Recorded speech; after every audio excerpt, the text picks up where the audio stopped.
Hello student, welcome back to my channel Samrat academy. Student, जितने बच्चे class 10th में हैं और 2025 बोर्ड एग्जाम देने वाले हो तो उनके लिए वीडियो सबसे ज्यादा इंपॉर्टेंट है। मेरे प्यारे बच्चों, सामाजिक विज्ञान के पूरे किताब की अगर हम बात करें तो पूरे किताब के मैं टोटल 50 प्रश्न आप लोगों को ऑब्जेक्टिव क्वेश्चन बताने वाला हूं।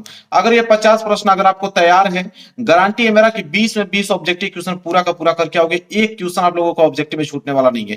पूरे किताब का मैंने एनालिसिस करके प्रीवियस ईयर पेपर 4 वर्षों का मैंने पूरा का पूरा सेट यहां पे देखकर इस प्रश्न को तैयार किया है। टोटल 50 प्रश्न है। अगर आप तैयार कर लेते हो, गारंटी है मेरा कि सामाजिक विज्ञान में पूरे के पूरे ऑब्जेक्टिव करके आने वाले हो। वीडियो को लाइक कर देना, चैनल पर नया होगा तो चैनल को जरूर सब्सक्राइब कर लेना। अगर आंसर आपको मालूम होगा तो मुझसे पहले ही कमेंट में जरूर आंसर बता देना। एक एक क्वेश्चन बहुत अच्छे तरीके से हम लोग पढ़ने वाले हैं। एक भी प्रश्न मिस मत कीजिएगा, सारे प्रश्न आपको याद होने चाहिए। पहला प्रश्न देखिए क्या है। पहला प्रश्न यह है कि राष्ट्रवाद का प्रारंभ सर्वप्रथम किस देश से हुआ। तो राष्ट्रवाद का प्रारंभ सर्वप्रथम किस देश से हुआ।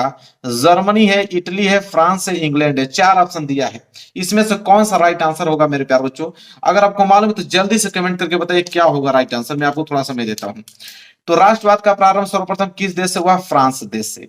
किससे हुआ। फ्रांस देश से। सी वाला ऑप्शन जो है बिल्कुल राइट आंसर हो जाएगा। आगे बढ़ते हैं और दूसरा प्रश्न देखेंगे। दूसरा प्रश्न है कि फ्रांस की क्रांति हुई। तो फ्रांस की क्रांति मतलब किस सन में फ्रांस की क्रांति हुई थी। यहां डेट है 1788 में, 1789, 1790 और 1787 में। तो फ्रांस की क्रांति किस डेट में हुई। 1789 ईस्वी में। किस सन में हुआ। 1789 ईस्वी में फ्रांस की क्रांति हुआ था। बी वाला ऑप्शन जो है बिल्कुल राइट आंसर हो जाएगा। आगे बढ़ते हैं और अगला प्रश्न देखेंगे। प्रश्न नंबर तीसरा। प्रश्न नंबर तीसरा है कि भारत छोड़ो आंदोलन किसने प्रारंभ किया था। तो भारत छोड़ो आंदोलन किसने प्रारंभ किया था। गोपाल कृष्ण गोखले, बाल गंगाधर तिलक, सुभाष चंद्र बोस की ऑप्शन डी महात्मा गांधी। तो भारत छोड़ो आंदोलन किसने प्रारंभ किया था। तो आपको भी मालूम है कि वो थे आपके महात्मा गांधी जी। डी वाले ऑप्शन पे आप लोगों को क्लिक करके आना है। वहीं अगर हम आगे बढ़े और चौथा प्रश्न की अगर हम बात करें तो चौथा प्रश्न यह है कि चौरी चौरा कांड जो है किस वर्ष घटित हुआ। तो चौरी चौरा कांड किस वर्ष घटित हुआ। 1920, 1921, 1922, 1925 में। मैं इसका ट्रिक बता देता हूं। इसका हो जाएगा 1922। ट्रिक यह है कि जैसे चौरी चौरा है तो चौरी भी सेम वैसा ही है, चौरा भी सेम वैसे ही। तो समझ लो कि दो यहाँ पे भी है, दो यहाँ पे भी है। याद करने का थोड़ा क्लू बना लेना। तो 1922 में। इस तरह आप रिलेट करके किसी भी चीजों को आप याद कर सकते हो। तो चौथा का सी जो है बिल्कुल राइट आंसर होगा। चलिए मेरे प्यारे बच्चों, पांचवा प्रश्न देखते हैं। पांचवा प्रश्न क्या है कि हिंद स्वराज पुस्तक के लेखक हैं। तो हिंद स्वराज पुस्तक के लेखक सरदार पटेल जी हैं कि बाल गंगाधर तिलक कि महात्मा गांधी की सुभाष चंद्र बोस। तो हिंद स्वराज पुस्तक के लेखक इन चारों ऑप्शनों में से कौन है। जल्दी से अगर आपको आंसर मालूम है तो जल्दी से बताइए। तो हिंद स्वराज पुस्तक के लेखक कौन है आपके। सिंपल जवाब आपको देना, महात्मा गांधी जी हैं। और सी वाला ऑप्शन जो है इसका राइट आंसर हो जाएगा। बढ़ेंगे अगला प्रश्न। प्रश्न नंबर 6, जल्दी से बताइए कि करो या मरो का नारा किसका था। तो करो या मरो का नारा किसका था। सुभाष चंद्र बोस जी की, चंद्रशेखर आजाद, भगत सिंह की, महात्मा गांधी। तो करो या मरो का नारा भी उन्हीं का था आपके, महात्मा गांधी जी का। डी वाला ऑप्शन जो है वो बिल्कुल राइट आंसर होंगे। आगे बढ़ते हैं और प्रश्न नंबर 7वां देखेंगे। प्रश्न नंबर 7वां है कि महात्मा गांधी दक्षिण अफ्रीका से वापस कब लौटे। तो महात्मा गांधी दक्षिण अफ्रीका से वापस कब लौटे। 1914 में, 1915 के, 1918 के, 1919 में। तो महात्मा गांधी दक्षिण अफ्रीका से वापस लौटे थे 1915 ईस्वी में। और बी वाला ऑप्शन जो है यह बिल्कुल राइट आंसर हो जाएगा। वहीं अगर हम आगे बात करें प्रश्न नंबर 8वां। प्रश्न नंबर 8वां है कि वंदे मातरम गीत किसके द्वारा लिखा गया था। बंकिम चंद्र चट्टोपाध्याय द्वारा, रविंद्रनाथ टैगोर द्वारा, अवनींद्रनाथ टैगोर द्वारा कि महात्मा गांधी द्वारा। तब वंदे मातरम गीत किसके द्वारा लिखा गया था। तो आपके हो जाएंगे बंकिम चंद्र चट्टोपाध्याय द्वारा। और ए वाला ऑप्शन जो है वो बिल्कुल राइट आंसर हो जाएगा। आगे बढ़ेंगे प्रश्न नंबर 9। प्रश्न देखिए क्या है। प्रश्न नंबर 9 है कि 13 अप्रैल 1919 किस घटना से संबंधित है। तो यह डेट बहुत मशहूर है, आपको भी मालूम होगा। पहला ऑप्शन है सत्याग्रह आंदोलन की शुरुआत। दूसरा है साइमन कमीशन का भारत आगमन। तीसरा है असहयोग आंदोलन की शुरुआत, और चौथा है जलियांवाला बाग हत्याकांड।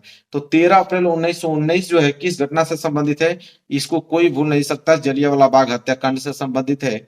डी वाला ऑप्शन जो है बिल्कुल राइट आंसर हो जाएगा। पूरा का पूरा याद होना चाहिए, इससे बाहर एक प्रश्न आपके एग्जाम में नहीं आएंगे। 50 प्रश्न अगर तैयार है तो बहुविकल्पीय प्रश्न पूरे के पूरे अंक लाने वाले हो आप लोग। चलिए प्रश्न नंबर 10वें की तरफ बढ़ते हैं।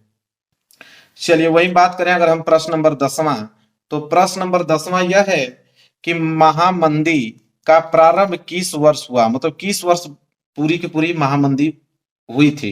1919 में, 1924 में, 1929, 1934। ये भी बहुत ज्यादा इंपॉर्टेंट प्रश्न है। महामंदी का प्रारंभ मेरे प्यारे बच्चों 1929 ईस्वी में हुआ था। आर्थिक महामंदी बहुत तीव्र गति से आई थी, इस डेट को आप भूल नहीं सकते हो, बहुत इंपॉर्टेंट है। आगे अगर हम बात करें तो प्रश्न नंबर 11 देखिए क्या है। प्रश्न नंबर 11 है कि संयुक्त राष्ट्र संघ का मुख्यालय कहां पर स्थित है। यह प्रश्न बहुत ज्यादा इंपॉर्टेंट है मेरे प्यारे बच्चों। संयुक्त राष्ट्र संघ का मुख्यालय कहां पर स्थित है। Option A Washington, option B Geneva, option C New York और ऑप्शन डी ऑस्ट्रिया। जल्दी से अगर आपको मालूम है जल्दी से कमेंट कीजिए। आंसर बताता हूं इसका न्यूयॉर्क में, क्योंकि संयुक्त राष्ट्र संघ का मुख्यालय कहां पर स्थित है, न्यूयॉर्क में है। सी वाला ऑप्शन जो है बिल्कुल राइट आंसर होगा। वहीं अगर हम बात करें प्रश्न नंबर 12, प्रश्न नंबर 12 है संयुक्त राष्ट्र संघ की स्थापना कब हुई थी। तो संयुक्त राष्ट्र संघ की स्थापना 1945 की, 1920 कि 1942 की, 1947। अगर आपको मालूम है तो जल्दी से कमेंट कीजिए कि संयुक्त राष्ट्र संघ की स्थापना कब हुआ था। वेरी वेरी मोस्ट इंपोर्टेंट है 1945। इस डेट को भूलिएगा मत, दिमाग में पूरा का पूरा बैठा लो, इससे एक भी प्रश्न बाहर नहीं बनेंगे, इतना याद रख लीजिए। 13वां प्रश्न देखिए, प्रथम विश्व युद्ध प्रारंभ हुआ। तो प्रथम विश्व युद्ध किस सन में प्रारंभ हुआ था, 1914 में, 1939 को, 1919 के, ऑप्शन डी इधर है आपका 1942 में। कौन सा राइट आंसर होगा। तो प्रथम विश्व युद्ध प्रारंभ हुआ था 1914 ईस्वी में। यह प्रश्न आपके दिमाग में छपा होना चाहिए बिल्कुल। आगे बढ़ेंगे और अगला प्रश्न देखेंगे। प्रश्न नंबर 14 क्या है कि भूमि एक यहाँ पे भरना है संसाधन है। तो भूमि एक कैसा संसाधन है, प्राकृतिक संसाधन है कि मानव निर्मित संसाधन है कि सौर ऊर्जा से निर्मित है कि इनमें से कोई नहीं। यह आपको भी मालूम होगा, यह प्रश्न बहुत ज्यादा इंपॉर्टेंट है, बहुत सिंपल भी है। तो भूमि एक कैसा संसाधन है, प्राकृतिक संसाधन है। पहला वाला ऑप्शन जो है बिल्कुल राइट आंसर हो जाएगा। वहीं अगर आप बात करें प्रश्न नंबर 15 को लेकर, तो निम्नलिखित में से मिट्टी का प्रकार नहीं है, मतलब इन चारों ऑप्शन में कौन मिट्टी का प्रकार नहीं है। काली की, पीली की, लेटराइट की, सीमेंट। आपको भी मालूम है कि काली मिट्टी होती है, लेटराइट मिट्टी भी होती है, पीली मिट्टी भी होती है, और सीमेंट जो है मिट्टी का प्रकार नहीं होता है, क्योंकि यहाँ पे सीमेंट जो है मिट्टी नहीं होता है, बाकी ये तीनों मिट्टी होता है। तो मिट्टी का प्रकार कौन नहीं है, सीमेंट। डी वाला ऑप्शन जो है बिल्कुल राइट आंसर हो जाएगा। आगे बढ़ेंगे प्रश्न नंबर 16 की तरफ। चलिए मेरे प्यारे बच्चों, प्रश्न नंबर 16 जल्दी से आप लोग इसका आंसर दीजिए कि निम्नलिखित में से किस राज्य में काली मिट्टी पाई जाती है। मतलब किस राज्य में काली मिट्टी पाई जाती है, झारखंड में कि गुजरात में, राजस्थान में, यहाँ पे कि बिहार में, बताइए। तो निम्नलिखित में से किस राज्य में काली मिट्टी की अगर हम बात करें तो गुजरात में काली मिट्टी पाई जाती है। बी वाला ऑप्शन जो है वो बिल्कुल राइट आंसर हो जाएगा मेरे प्यारे बच्चों। आगे बढ़ते हैं और प्रश्न नंबर 17 का जल्दी से आप जवाब दीजिए, पूरा लगातार कंटिन्यू लगे रहिए, एक भी प्रश्न छोड़ना नहीं है आप लोगों को। पर्वतों पर मृदा अपर्दन का साधन है। तो पर्वतों पर मृदा अपर्दन का साधन पवन है कि हिमनद है कि जल है कि पशुचारण है। मेरे प्यारे बच्चों हिमनद, जो हिमनद है वो पर्वतों पर मृदा अपर्दन का कारण होता है। आगे हम बढ़ेंगे और प्रश्न नंबर 18 की तरफ। प्रश्न नंबर 18 है कि पंजाब में भूमि निम्नीकरण का मुख्य कारण क्या है। तो पंजाब में भूमि निम्नीकरण का मुख्य कारण की अगर हम बात करें क्या है, गहन खेती है कि वनोन्मूलन है कि अधिक सिंचाई है कि अति पशुचारण। तो पंजाब में भूमि निम्नीकरण का मुख्य कारण की अगर हम बात करें तो अधिक सिंचाई है। सी वाला ऑप्शन जो है बिल्कुल राइट आंसर हो जाएगा। आगे बढ़ते हैं प्रश्न नंबर 19 देखिए क्या है। प्रश्न नंबर 19 है कि निम्नलिखित में से कौन सा नवीकरण योग्य संसाधन नहीं है। तो नवीकरण योग्य संसाधन इन चारों ऑप्शन में से कौन नहीं है, पवन ऊर्जा की, जल की, जीवाश्म ईंधन की, धरती का वन। तो यहाँ पे मेरे प्यारों से निम्नलिखित में से कौन सा नवीकरण योग्य संसाधन नहीं है, वो आपका जीवाश्म ईंधन है। जीवाश्म ईंधन जो है नवीकरण योग्य संसाधन नहीं है। सी वाला ऑप्शन जो है बिल्कुल राइट आंसर होगा। आगे बढ़ते हैं मेरे प्यारे बच्चों और प्रश्न नंबर यहाँ पे हो जाएगा आपका 20वां। प्रश्न नंबर 20वां है कि चाय की खेती के लिए कौन सी मिट्टी उपयुक्त है। तो चाय की खेती के लिए कौन सी मिट्टी जो है अधिक उपयुक्त मानी जाती है, लाल मिट्टी, जलोढ़ मिट्टी, पर्वतीय मिट्टी की, ऑप्शन डी आपके लेटराइट मिट्टी। मेरे प्यारे तो चाय की खेती के लिए अगर हम बात करें तो लेटराइट मिट्टी सबसे अच्छी मानी जाती है, इसमें पैदावार चाय की बहुत अच्छे से होती है। अगर हम बात करें प्रश्न नंबर 21 की तरफ, प्रश्न नंबर 21 है निम्नलिखित में से किस राज्य में सीढ़ीदार खेती की जाती है? तो किस राज्य में सीढ़ी नुमा खेती की जाती है? पंजाब में, हरियाणा में, उत्तर प्रदेश में, क्या आपके उत्तराखंड में? मेरे प्यारे बच्चों, उत्तराखंड में पहाड़ी इलाका है, तो पहाड़ी इलाकों में वहां पे सीढ़ी बनाकर खेती की जाती है, सीढ़ी नुमा, ताकि पानी वहां ठहरे नहीं, पानी इस तरह धीरे से क्या हो जाए, गिर जाए। तो निम्नलिखित में से किस राज्य में सीढ़ीदार खेती की जाती है? तो आपके क्या हो जाएंगे, उत्तराखंड में। कितने? Uttarakhand. Very very most important question है। चलिए आगे बढ़ते हैं, प्रश्न नंबर 21 तो कंप्लीट होगा, 22 की तरफ। चलिए मेरे प्यारे बच्चों, प्रश्न नंबर 22 देख लेते हैं। प्रश्न नंबर 22 क्या है कि निम्न में से कौन सा एक व्यक्तिगत संसाधन नहीं है? तो व्यक्तिगत संसाधन इन चारों ऑप्शन में से कौन नहीं है? बागान, चारागाह, भूमि, खनिज संसाधन। क्या होगा राइट आंसर मेरे प्यारे बच्चों? तो कौन सा व्यक्तिगत संसाधन अगर नहीं है तो खनिज संसाधन जो है वो व्यक्तिगत संसाधन नहीं है। डी वाला ऑप्शन जो है बिल्कुल राइट आंसर हो जाएंगे। बात करते हैं अगला प्रश्न नंबर 23 की तरफ। निम्न में से कौन सा संसाधन पुनः चक्रीय है? तो पुनः चक्रीय लोहा है कि पवन ऊर्जा की, ज्वारी ऊर्जा की, पशुधन है मेरे प्यारे बच्चों। तो पुनः चक्रीय मतलब कि लोहा है, क्योंकि लोहा को कोई वस्तु बनाए हुए हैं उसको पिघलाकर फिर दोबारा से कोई वस्तु बना सकते हैं। ठीक है, आगे बात करते हैं 24 कि निम्नलिखित में से कौन सा एक संभावित संसाधन है? संभावित संसाधन कोयला, पेट्रोलियम, पवन ऊर्जा की, यहाँ पे आपके बॉक्साइट। बताइए क्या होगा राइट आंसर मेरे प्यारे बच्चों? तो संभावित संसाधन की बात कर रहा है ना, तो पवन ऊर्जा इसका जो है बिल्कुल राइट आंसर हो जाएगा। सी वाला ऑप्शन जो है बिल्कुल करेक्ट आंसर होंगे। आगे बढ़ते हैं, प्रश्न नंबर 25 देखिए क्या है कि चिपको आंदोलन संबंधित है। तो चिपको आंदोलन मृदा संरक्षण से है कि वन संरक्षण से कि जल संरक्षण से कि वायु संरक्षण से? चिपको आंदोलन वन संरक्षण से मेरे प्यारे बच्चों। जब वनों का ज्यादा कटाव हो रहा था तो वहां पे एक संरक्षण चलाया गया, एक आंदोलन चलाया गया, चिपको आंदोलन। वहां पे लोग पेड़ों को चिपक कर उसकी रक्षा करते थे, काटने नहीं देते थे पेड़ को। बात करते हैं 26, सुंदरवन राष्ट्रीय पार्क किस राज्य में स्थित है? तो सुंदरवन राष्ट्रीय पार्क किस राज्य में स्थित है? असम में कि उड़ीसा में कि पश्चिम बंगाल में कि यहाँ पे मध्य प्रदेश में? तो सुंदरवन राष्ट्रीय पार्क की अगर हम बात करें तो पश्चिम बंगाल में। सी वाला ऑप्शन जो है बिल्कुल राइट आंसर हो जाएगा। आगे देख लेना, प्रश्न नंबर 27 क्या है कि विश्व में सर्वाधिक वर्षा किस स्थान पर होती है? तो विश्व की बात कर रहा है, यहाँ पे पूरे संसार की बात कर रहा है कि पूरे के पूरे वर्ल्ड में सबसे ज्यादा वर्षा किस स्थान पे होती है? मासिनराम में कि चेन्नई में, व्लादिवोस्टोक में कि यहाँ पे आपके न्यूयॉर्क में? बताइए क्या होगा राइट आंसर? तो सबसे ज्यादा वर्षा मासिनराम में होती है। ए वाला ऑप्शन जो है वो बिल्कुल राइट आंसर हो जाएगा क्वेश्चन नंबर 27 का। मेरे प्यारे बच्चों आगे बढ़ते हैं, प्रश्न नंबर 28 देखते हैं। चलिए आगे देख लेते हैं प्रश्न नंबर 28। 28 प्रश्न यहाँ पे है, क्या पूछा है? टिहरी बांध परियोजना किस राज्य में स्थित है? तो टिहरी बांध परियोजना पंजाब में कि गुजरात में, उत्तराखंड में कि मध्य प्रदेश में? तो टिहरी बांध परियोजना किस राज्य में स्थित है? उत्तराखंड में मेरे प्यारे बच्चों। सी वाला ऑप्शन जो है बिल्कुल क्या हो जाएगा, राइट आंसर हो जाएगा। आगे बढ़ेंगे, प्रश्न नंबर 29। 29वां प्रश्न देखिए क्या है, सलाल बांध किस नदी पर बना है? तो सलाल बांध महानदी पे बना है कि चिनाब नदी पे कि सतलुज नदी पे कि यहाँ पे कृष्णा नदी पे?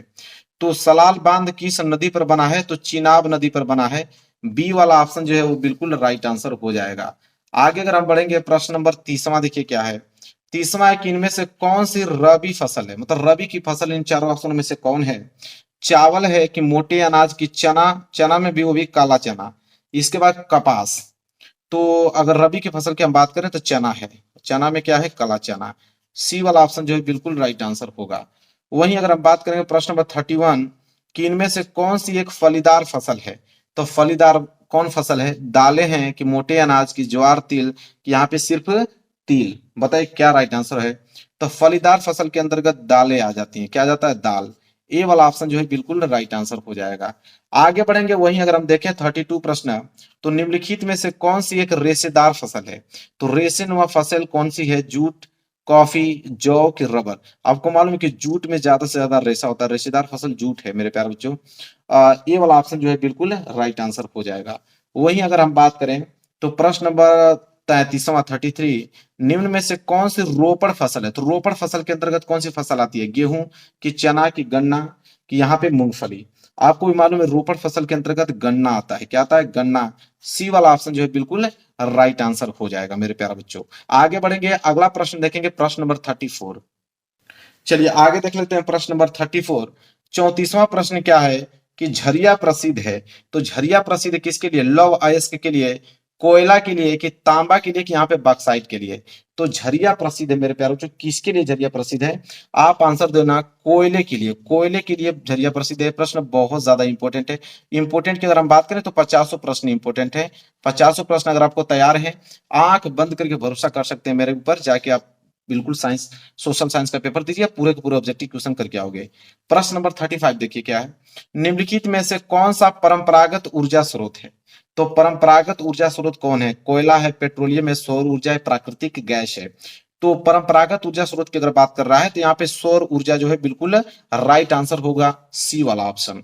आगे बढ़ेंगे 36 प्रश्न, कि भारत में पवन ऊर्जा का विशाल केंद्र कहाँ स्थित है? भारत की बात कर रहा है कि भारत में पवन ऊर्जा का विशाल केंद्र कहाँ पे स्थित है? उत्तराखंड में, तमिलनाडु में, कि हिमाचल प्रदेश में आपके, कि राजस्थान में? तो पवन ऊर्जा का विशाल केंद्र अगर हम इंडिया में बात करें तो तमिलनाडु में। बी वाला ऑप्शन जो है बिल्कुल राइट आंसर हो जाएगा। वहीं आगे बढ़ेंगे और प्रश्न नंबर 37 की ओर बढ़ेंगे। प्रश्न नंबर 37 है, मुंबई हाई प्रसिद्ध है। तो मुंबई हाई प्रसिद्ध किसके लिए है? तेल शोधक कारखानों मतलब पेट्रोलियम के लिए, फिल्मी सिटी के लिए, गेटवे ऑफ इंडिया के लिए, कि उपयुक्त में से कोई नहीं? बताइए, मुंबई हाई प्रसिद्ध किसके लिए प्रसिद्ध है? तो वो है आपका तेल शोधक कारखानों मतलब पेट्रोलियम के लिए प्रसिद्ध है। ए वाला ऑप्शन जो है बिल्कुल राइट आंसर हो जाएगा। चलिए मेरे प्यारे बच्चों, फटाफट आगे बढ़ते हैं। प्रश्न नंबर 38 देखेंगे। निम्नलिखित में से कौन सा ऊर्जा का गैर परंपरागत स्रोत है? तो ऊर्जा का गैर परंपरागत स्रोत कौन है? सौर ऊर्जा है, कि कोयला है, कि आपके पवन ऊर्जा है, कि ज्वारीय ऊर्जा है? तो यहाँ पे पूछा है कौन सा ऊर्जा का गैर परंपरागत स्रोत है, तो आप कोयले पे क्लिक करके आइएगा। बी वाला ऑप्शन जो है बिल्कुल राइट आंसर हो जाएगा। चलिए मेरे प्यारे बच्चों, 38 प्रश्न भी हमने अच्छे तरीके से कवर करा दिया। 39 की तरफ बढ़ते हैं। देखिए 39 प्रश्न क्या है? 39 प्रश्न है, एंथ्रेसाइट का संबंध किस खनिज से है? तो एंथ्रेसाइट का संबंध तांबा से है, कि बॉक्साइट से, कि सोना से, कि कोयला से? तो एंथ्रेसाइट का संबंध अगर हम बात करें किस खनिज से है, तो वो कोयला से है। किससे है?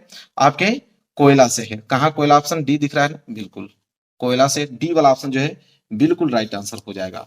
आगे बढ़ेंगे 40वां प्रश्न मेरे प्यारे बच्चों। देखिए 40वां प्रश्न क्या है, कि कोरबा प्रसिद्ध है। अब कोरबा प्रसिद्ध किसके लिए? प्राकृतिक गैस के लिए, कोयला के लिए, सौर ऊर्जा के लिए, बॉक्साइट के लिए? तो को से कोरबा, को से कोयला। आप ट्रिक बनाकर याद कर लेना कि कोरबा प्रसिद्ध है कोयले के लिए। आगे बढ़ेंगे प्रश्न नंबर 31। देखिए क्या है, श्रीलंका में निम्नलिखित में से कौन सा बहुसंख्यक वर्ग है? श्रीलंका की बात कर रहा है तो श्रीलंका में बहुसंख्यक वर्ग कौन सा है? तमिल, ईसाई, सिंहली, कि आपके मुस्लिम? तो श्रीलंका में निम्नलिखित में से कौन सा बहुसंख्यक वर्ग है? तो हो जाएगा आपका सिंहली। सी वाला ऑप्शन जो है बिल्कुल राइट आंसर हो जाएगा मेरे प्यारे बच्चों। चलिए बात करते हैं अगला 42 प्रश्न, कि भारत के संविधान की 8वीं अनुसूची में कुल भाषाएं हैं। तो भारत के संविधान की 8वीं अनुसूची में अगर टोटल भाषा की अगर हम बात करें तो 20 है, कि 22 है, कि 24 है, कि यहाँ पे 26 है? कितनी भाषाएं हैं? तो भारत में कुल कितने, भारत के संविधान की 8वीं अनुसूची में कुल कितने भाषाएं हैं?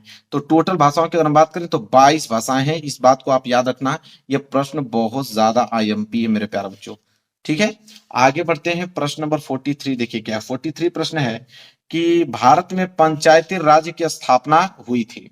तो भारत में पंचायती राज की स्थापना मतलब किस सन में? सन पूछा है 1980 में, 1990 में, 1992 में, कि 2004 में?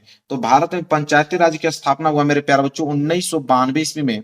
सी वाला ऑप्शन जो है बिल्कुल राइट आंसर हो जाएगा। वहीं अगर हम बात करेंगे प्रश्न नंबर 44, तो भारत में कुल कितने संघीय राज्य हैं? तो टोटल संघीय राज्यों की पूछा संख्या भारत में 27, 28, 29, यहाँ पे 30। बताइए तो भारत में कुल कितने संघीय राज्य हैं? सिंपल जवाब आप दीजिएगा 28। कितने संघीय राज्य हैं? 28 हैं। बी वाला ऑप्शन जो है बिल्कुल राइट आंसर हो जाएगा। आगे बढ़ेंगे, अगला प्रश्न देखेंगे, प्रश्न नंबर 45। चलिए मेरे प्यारे बच्चों, प्रश्न नंबर 45 देख लेते हैं। प्रश्न नंबर 45 है, कि भारत में केंद्र शासित राज्यों की संख्या कितनी है? तो भारत में केंद्र शासित राज्यों की संख्या कितनी है? 9 है, कि 7 है, कि 10, कि यहाँ पे ऑप्शन नंबर डी 8 है। तो केंद्र शासित राज्यों की संख्या अगर हम बात करें तो 9 है, अरे 8 है, सॉरी कितने हैं? 8 है। डी वाला ऑप्शन जो है बिल्कुल राइट आंसर हो जाएगा। वही बात करेंगे अगला प्रश्न 46, कि यदि हम लैंगिक भेदभाव की बात करते हैं तो उसका अर्थ होता है। तो यदि हम लैंगिक भेदभाव की बात करते हैं तो उसका क्या अर्थ होगा? ऑप्शन ए समाज में स्त्री और पुरुष की असमान भूमिका, ऑप्शन बी स्त्री एवं पुरुष के मध्य जैविक भिन्नता, ऑप्शन सी बालक एवं बालिकाओं की संख्या में असमानता, ऑप्शन डी उपयुक्त में से कोई नहीं। बताइए इन चारों ऑप्शन में से कौन सा राइट आंसर होगा। कि यदि हम लैंगिक भेदभाव की बात करते हैं तो उसका अर्थ निकल के क्या आता है, उसका अर्थ यह होता है मेरे प्यारे बच्चों कि समाज में स्त्री और पुरुष की असमान भूमिका। ठीक है, ए वाला ऑप्शन जो है बिल्कुल राइट आंसर हो जाएगा। वहीं आगे हम बढ़े और प्रश्न नंबर 47 की बात करें तो प्रश्न नंबर 47 है कि भारतीय राष्ट्रीय कांग्रेस की स्थापना किस वर्ष में हुई।